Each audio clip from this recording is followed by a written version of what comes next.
Udumo kuNkulunkulu kweliphezulu nokuthula emhlabeni kubantu abathokozelwa nguye. Baba uNsibando kubingelelayo uJesu KRISTU Inkosi. Ngiyambonga ke uNkulunkulu wethu kakhulu.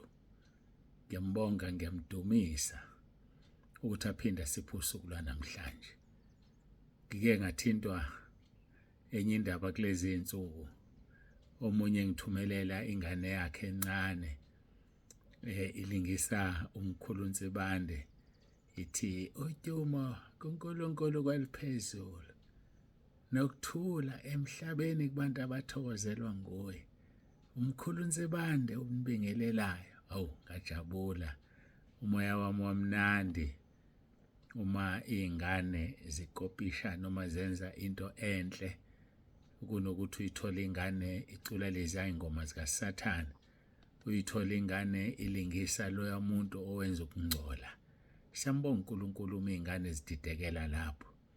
Libusisiwe lelo khaya eliwufakile lo moya ezinganeni, ngoba noma uSathane angazama ukuthi ayikhiphe leyo nto, kodwa izobuya ngoba uNkulunkulu ushilo ezweni lakhe wathi khulisa ingane ngendlela okuyoba ngeyayo, ukuze ingasuki kuyo.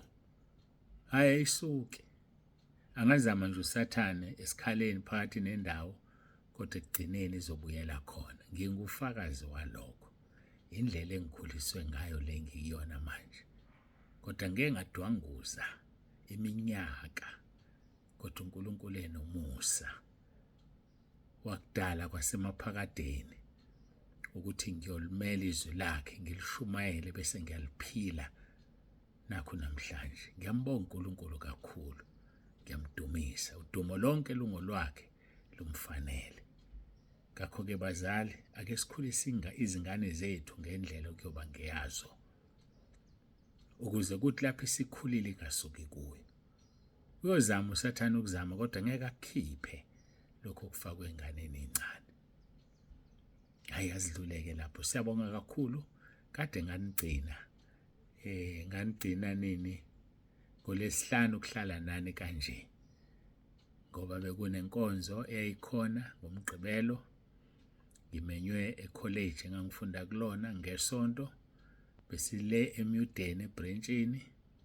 Ngomsombuluko ngafaka inkonzo yomngcwabo yangoMgqibelo, ubaba uMthembu akade yosimela kuyona. Ngaphinda futhi-ke nayizolo ngafaka eyangesonto ubaba uMthembu ENtabeni, mina ngiseMudeni. Siyambonga-ke uNkulunkulu wethu kakhulu. Ngicela ukuthatha leli thuba. Ngike ngakhuluma ngesonto elidlule ngathi umsebenzi uyakhula kakhulu. Baningi abantu abaseNtabeni abalindele ukungcwatshwa yimina.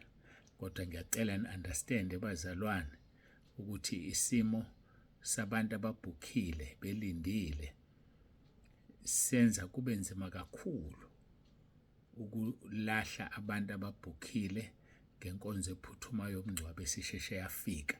Ungazi ukuthi bolithola nini olunye usuku, ngoba ngibhukhiwe manje kuze ku-2027.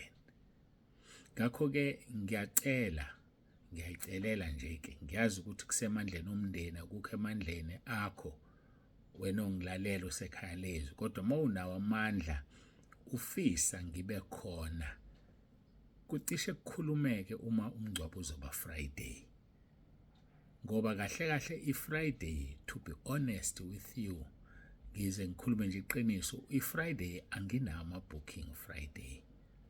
Usuku lolu engihlala noNkulunkulu ngilungiselela izinkonzo zempela sonto, uthi uNkulunkulu anginikizwe angigcwalise. Njoba sihamba kangaka nje, ngisuke mhlambe ngihamba ngoMgqibelo, ngihamba ngesonto. So-ke ngoLwesihlanu angikhulumi namuntu ngaphandle ka-WhatsApp. So ngisuke ngibhizi, ngakho ngacela ukuthi kusukela ngoLwesihlanu ama-voice notes singabe sawaletha.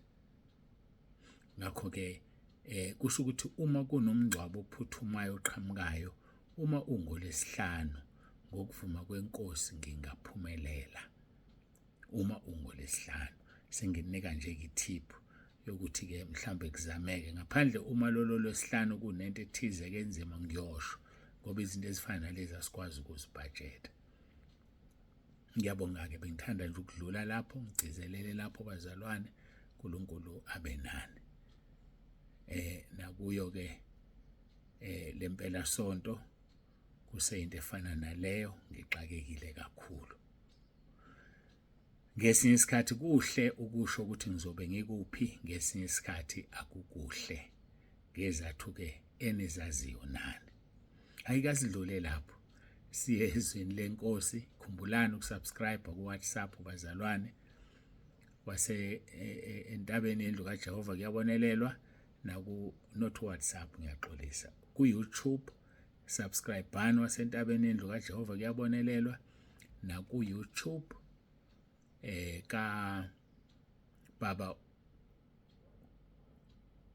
kababa uJali. Ngiyaxolisa, nasi silahleka isibongo sikababa uJali, sekuthi angimgagule ngegama, kanti cha, sikababa uJali u-YouTube wakhe masubscribeni.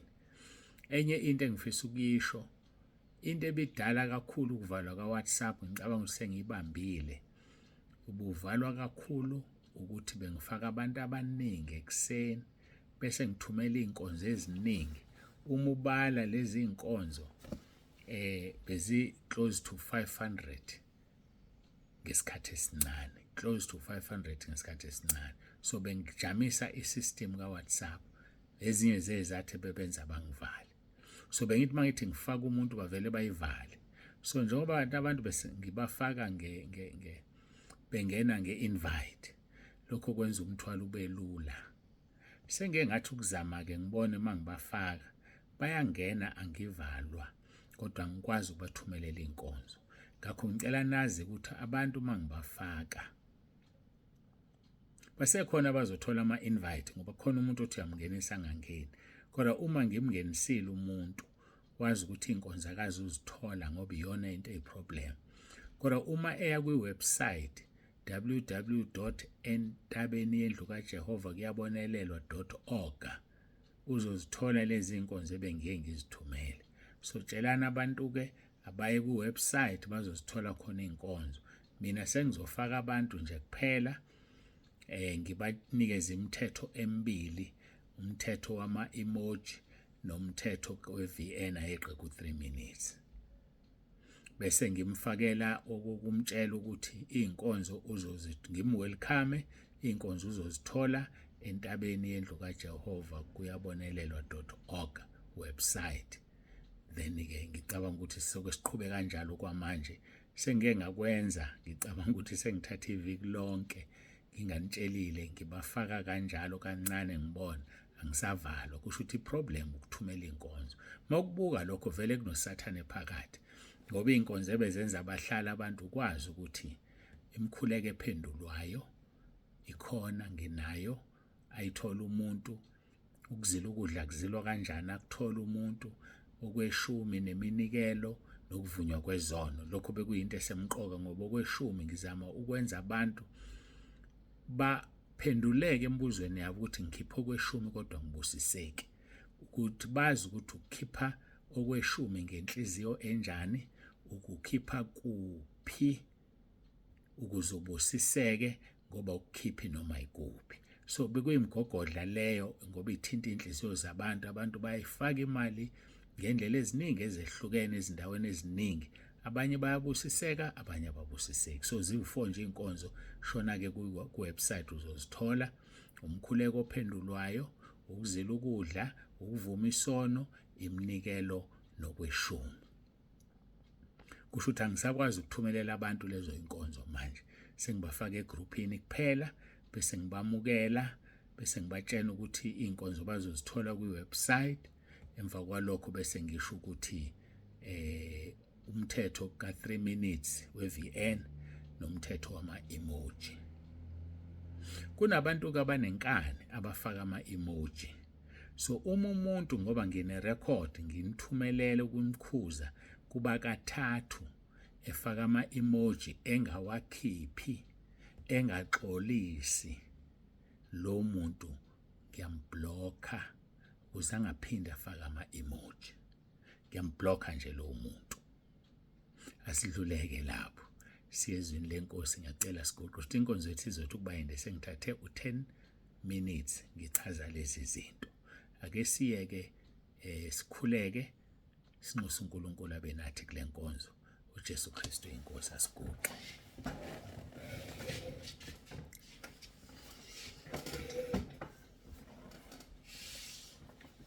Baba, egameni likaJesu ophilayo, uNkulunkulu wethu nomusa, siyabonga uthando sithanda ngalo. Siyakubonga uNkulunkulu wethu, akekho ofana nawe. Ngiyacela ubasize abantwana bakho bahlale kuwe bangasuki, bavume uholwa umoya ongcwele, ngoba umuntu oholwa umoya ongcwele uhamba ngokukamoya. Mayihamba ngokukamoya akasenzi isono. Mayihamba ngokukamoya siyabambisana emsebenzini wakho, siyabambisana ekhaya lezwi, siyabambisana entabeni endlu kaJehova. Asikwenzi okungalungile, asiwafaka ama-emoji. Ngiyacela-ke Nkosi ube kanye nathi, usifihle edwaleni elinguwe. Asiwalethi ama-VN angaphezu kuka-3 minutes ehlanganisiwe, ngoba siyabambisana, siyalalelana. Babusiseke Nkosi abantwana bakho, khuluma ngezwi lakho.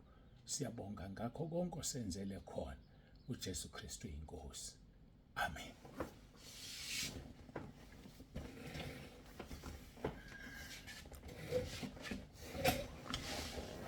Siyambonga uNkulunkulu wethu kakhulu. Ngiyacela ke sifunde izwi lenkosi abaseFilippi chapter 2 verse 9 kuya 11. Ngalokho ke uNkulunkulu wamphakamisa kakhulu, wamnika igama eliphezulu kwamagama onke, ukuze kuthi ngegama likaJesu amadolo onke aguqe, awaba sezulwini nawaba semhlabeni nawaba ngaphansi komhlaba. Verse 11. Nezilimi zonke zivume ngokuthi uJesu Kristu inkosi, kube inkazimulo kuNkulunkulu. Zonke izilimi ziyavuma zithi uJesu Kristu inkosi, bese kuba inkazimulo kuNkulunkulu. Izilimi ezingavumi, noma umuntu ongafuni ukuvuma, noma umuntu ogxeka abantu abathi uJesu Kristu inkosi, udinga ukubukisisa, afakelwe ibuko. Uthi kanti yena uthi uJesu Kristu yini umemelana nomuntu othi uJesu Kristu inkosi? Hayi-ke, ake siye kuncwadini kaPetro uqala chapter 4, ebesikade sikuyena bese sibuyela ku chapter 3. Uthi verse 12, bathandekayo, ningamangali ngomlilo phakathi kwenu nifikelwa yiwo ukuba nilinkwe ngokungathi nehlelwe into engaziwayo. Kodwa njengalokhu ningabahlanganyeli bezinhlopheko zikaKristu, thokozani ukuze kuthi nasekwambulweni kwenkazimulo yakho nithokoze nethabe nokwethaba. Verse 14, uma nithuku ngenxa igama likaKristu nibusisiwe ngokuba umoya wenkazimulo nokaNkulunkulu uhlezi phezu kwenu. Uma nithuku, hayi asikhathazeki thina. Yazi ukuthi lento ivele ibe isimanga, imambula umuntu ukuthi ubani, uvela vele ukuthi ubani, engaboni yena ukuthi useyavela, ukuthi uyimbizi egqoka isikhumba semvu. Awe madoda, ngoba sikhonza omunye uNkulunkulu odalulanayo.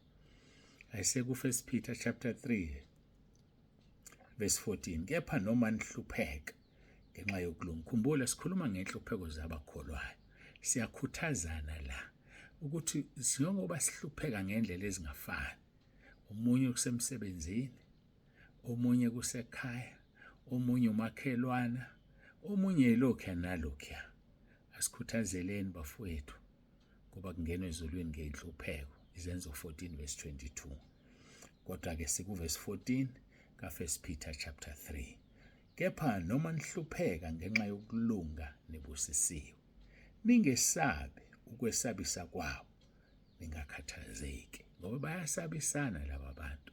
Futhi ugweme ukuphikisana ngezwi, ngoba kuzokususa ekukholweni. Ugweme nje, umuntu nje uzokudazisa inkani ngezwi, mbalekele, lisho njalo izwi lenkosi.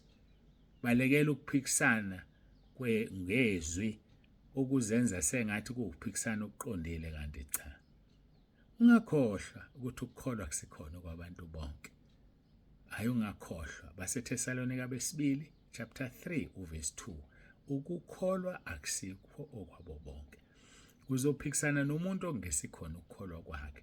uSathane amsebenzisa ukugudluza wena ngenxa yokuphikisana, uzuthukuthele, utshelwe izinto ongazifuni, kugxekwe nomfundisi wakho, kugxekwe nebandla lakho, kusho yonke into uhluthuke emphefumulweni ngingazi ukuthi ubuphikiselani wena, inkinga yakho ikuphi, ngoba ngabe uyazithulela ubambelele kulokho okufundile nalokho okufundiswayo nalokho okusezwini, ungakwenzi okunye. Uma ubaba uNtsibande lo mlalele manje engasakhulumi leli ivangeli aliphethe, ungamlaleli. Uma sengiphethe elinye bazalwane engasakhulumi ngezwi, ngiyobe sengiwile. Ngiyacela anongivusi ningikhulekele, niwukhiphe lo moya obalekelana nezwi, lo moya ophikisa izwi, lo moya olwa noJesu Kristu inkosi. Kobe kusekonakele, kobe konakele, akukho futhi okunye oyokuthola okuhlukile kobe kucacisa ukuthi konakele kumuntu olwa naleli gama elithi uJesu Kristu inkosi. Ngakho-ke ngiyanicela ningangiyekeleli bafowethu, ningikhulekele, ningangiyeki. Lithi-ke, kepha noma nihlupheka ngenxa yokulunga nibusisiwe, ningesabi ukwesabisa kwabo, ningakhathazeki. Verse 15, kepha mngcweliseni uKristu abe yinkosi ezinhlizweni zenu, nihlale ningabalungela ukubaphendula bonke abanibuza izizathu sethemba elikini.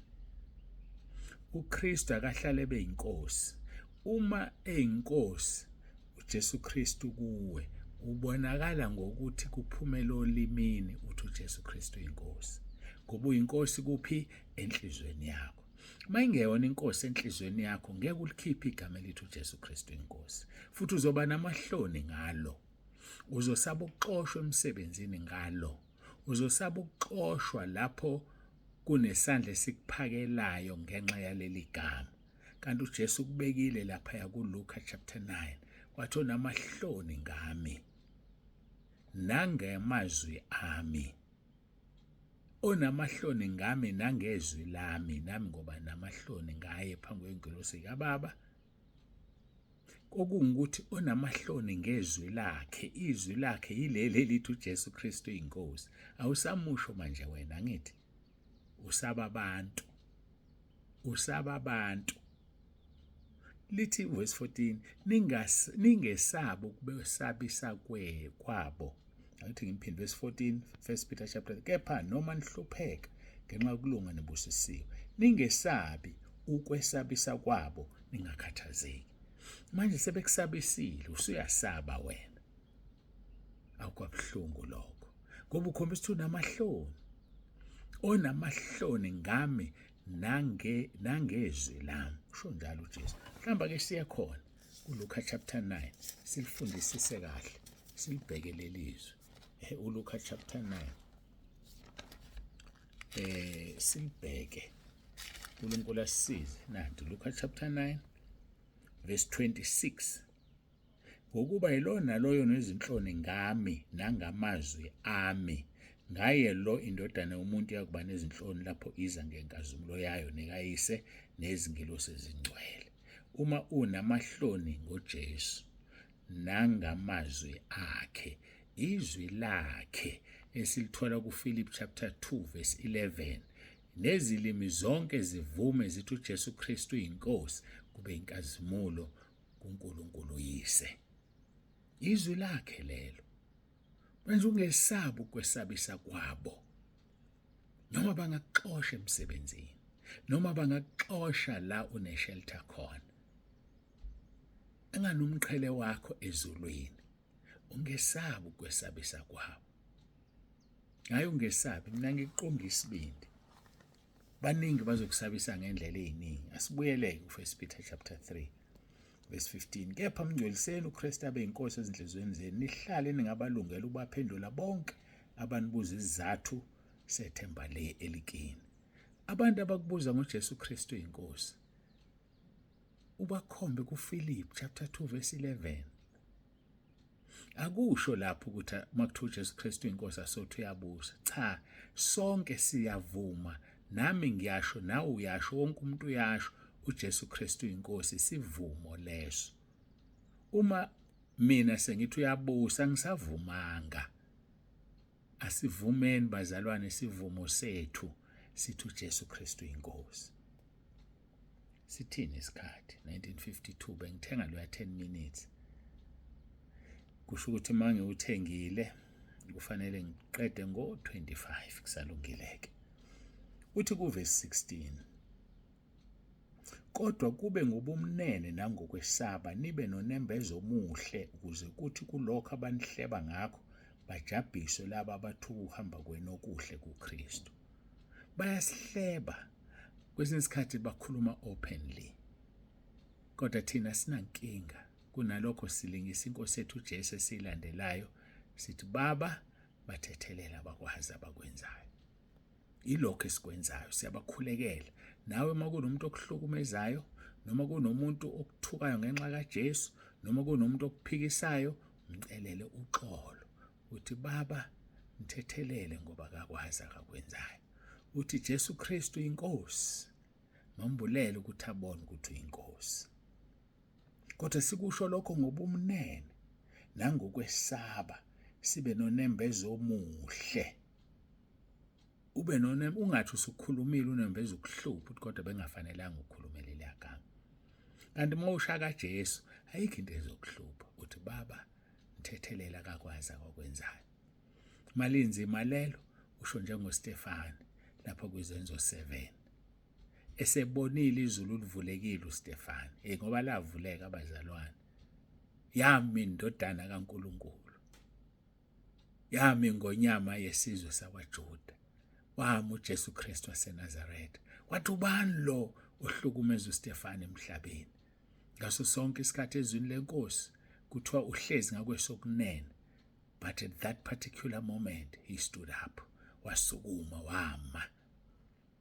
Washo uStefane wathi ngibona izulu livulekile. Washo uStefane wathi Nkosi yamukela umoya wami.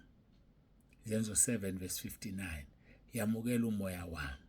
Kodwa uzange wamukelwe ngoba wayengakabakhulekeli abamkhanda ngamatshe. Mntaka baba bakhanda ngamatshe ngendlela ezahlukene, uyabakhulekela nje, uyabacelela. Akazange baqhubeka bamkhanda waze wathi Baba ungababaleli lesisono. Lithi iBhayibheli walala waguqa ngamadolo walala ubuthongo. Uyolala ubuthongo uma ubakhulekela, ngoba uma ungabakhulekeli izokuhlupha lento enhlizweni. Uma ungabakhulekeli bahleze engqondweni yakhe abayikhokha irent, uzoshisa ukudla upheka uthukuthele usibani bani akangazi mina. Kanti cha, kuzulala ubuthongo uphumule. Thana Nkosi ungambaleli lesisona akakwazi akakwenzayo. Uzobona ukhululeka uphila. Mhlawumbe uyafunda uyadadisha insuku zokubhala lezi, usuhlukumezekile enhlizweni yakho. Mhlawumbe ubhala esikoleni, ubhala e-high school, ubhala e-tertiary. Mhlawumbe uyazifundisa ukoyunisa, ngani sikulimazile noma ubani. Uzulala ubuthongo uphumule ubhale kahle. Thana Nkosi mthethelele akakwazi akakwenzayo. Ngoba ngempela uzothi uma efika ezulwini esetshelwa kuthiwa lokho okwenzile kusibani bani ubukwenza kimi, shona esihogweni uyomangala. Izinto abazenza kithi bazalwana abazenzi kithi, bazenza kuNkulunkulu uqobo, bazenza kumdali wethu uqobo, ngoba uyena ophila kithi ngomoya wakhe ongcwele. So okwethu uxolela, okwethu ukubathethelela, okwethu ukubakhulekela. Mkhulekele umuntu okudlwengulile, mkhulekele umuntu okushayile, mkhulekele umuntu okuxoshisa emsebenzini, mkhulekele umuntu okwenza into ebuhlungu. Uthi Nkosi ungambaleli lesisono, uzobona into ezokwenzeka. Kuzovuleka umnyango wezulu, uzokwamukelwa ezulwini. Noma ungamukelwa namhlanje kodwa uzobuwamukelwa ezulwini likamoya, ngoba wenza izwi uthi uJesu bathethelela abakwazi abakwenzayo. Ngakho-ke bazalwane, mngcoliseni uKristu abe inkosi ezinhlizweni zenu. Nihlale ningabalungela ukubaphendula bonke abanibuzisa isizathu sethemba kini, kodwa kube ngobumnene nangokwesaba, nibe nonembezo omuhle ukuze kuthi kulokho abanihleba ngakho bajabhiswe labo abathuka ukuhamba kwenu okuhle kuKristu. Masikhuleke.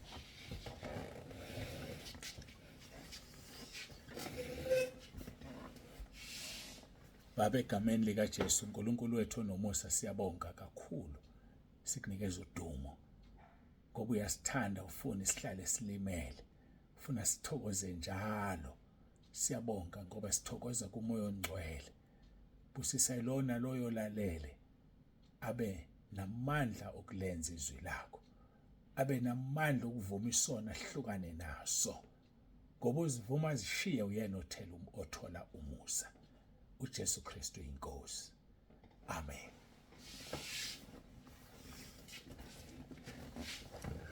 Siyambonga kuNkulunkulu kakhulu bangcwele. Siyambonga ubaba uNsibando ovalelisayo uthi uJesu Kristu inkosi.